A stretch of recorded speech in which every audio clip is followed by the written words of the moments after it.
Question number 11 देखिए, कह रहा है कि त्रिभुज ए बी सी के शीर्ष ए से आधार बी सी पर एडी लंब है, एडी लंब है। चलिए, तो मैं एक काम करता हूं, मैं एक त्रिभुज पहले ले लेता हूं। ठीक है, मैं एक त्रिभुज बना लेता हूं, यह आपका त्रिभुज हो जाएगा और इस त्रिभुज का नाम देते हैं ए बी सी ना, ए बी सी। ठीक है, हमें क्या करना है कि ए शीर्ष से बी सी पर एक लंब खींचना है, उसका नाम ए डी दे देना है, ए डी लंब है इस पर। ठीक है, ताकि डी बी सी पर हो, बी सी पर है ना। तो हमें दिखाना है और दिया है कि डी सी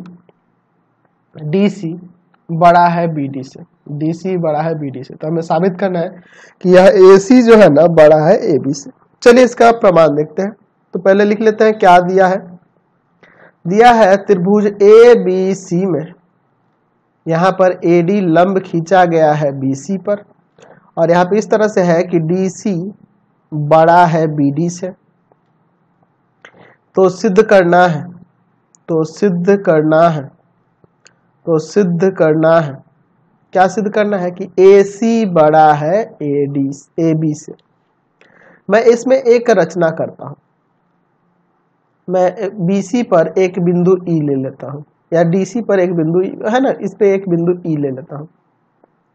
लिख देता हूं कि डी सी पर एक बिंदु ई लिए, और ये किस तरह से लिए है, जहां यह बी डी बराबर हो जाए ई डी के, यहां बी डी बराबर हो जाए ई डी के। इस तरह से हम लोग यह लिए हैं। ठीक है, और फिर क्या किए हैं, ए सी को मिलाया तथा ए ई को मिलाया, ए ई को मिलाया। ठीक है, यहाँ पे इसको डॉटेड कर देना है, ये हमारी रचना है ना जी। चलिए ए ई को मिला दिया। अब देखो यह 90 है, यह बराबर हो गया और यह उभयनिष्ठ है, तो ये दोनों त्रिभुज सर्वांगसम हो सकता है ना। तो पहले इसको सर्वांगसम करते हैं। देखो सर्वांगसम करने से बहुत कुछ यहाँ पे मिलेगा। त्रिभुज ए बी डी तथा त्रिभुज ए ई डी में एंगल ए डी बी, या फिर पहले भुजा को लिख ले, क्या लिख लेते हैं यही वाली, बी डी बराबर में ई डी, ये हमारी रचना से है। और एंगल ए डी बी बराबर में एंगल ए डी ई, प्रत्येक 90। और तीसरा चीज ए डी बराबर में ए डी, उभयनिष्ठ, उभयनिष्ठ। तो त्रिभुज सर्वांगसम हो जाएंगे। चलिए, तो यहां से त्रिभुज ए बी डी सर्वांगसम हो गया त्रिभुज ए ई डी के। कैसे, साइड एंगल साइड सर्वांग समता से, सर्वांग समता से। जब ये सर्वांगसम हो गया तो मैं यहां पर एंगल ए बी डी बराबर में एंगल ए ई डी लिख सकता हूं। यह वाला कोण इस कोण के बराबर हो जाएगा ना जी, सीपीसीटी से। चलिए अब देखो यहां पर हम यह भी देख रहे हैं कि एंगल ए ई डी, यह ए ई डी इन दोनों कोणों के योग के बराबर होगा, क्योंकि यह बाह्य कोण है तो अभिमुख अंतः कोणों के योग के बराबर होगा ना। यानी कि यहाँ पे कह सकते हैं कि यह बाह्य कोण है तो यह बराबर होगा एंगल ई ए सी के और प्लस में एंगल सी के, बाह्य कोण से।